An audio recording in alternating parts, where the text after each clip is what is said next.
1 Chronicles chapter 14. Now Hiram king of Tyre sent envoys to David, along with cedar logs, stonemasons, and carpenters, to build a palace for him. And David realized that the Lord had established him as king over Israel and had highly exalted his kingdom for the sake of his people Israel. And David took more wives in Jerusalem and became the father of more sons and daughters. These are the names of the children born to him in Jerusalem: Shemua, Shobab, Nathan, Solomon, Ibhar, Elishua, Elpelet, Noga, Nepheg, Japhiah, Elishama, Beeliada, and Eliphalet.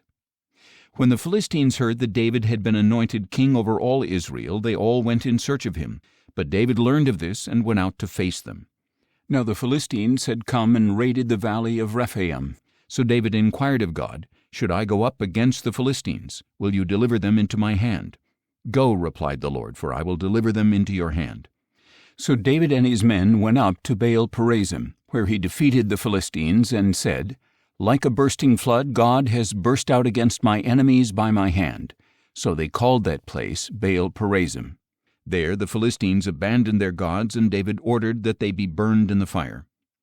Once again the Philistines raided the valley. So David again inquired of God, who answered him, "Do not march up after them, but circle around them and attack them in front of the balsam trees.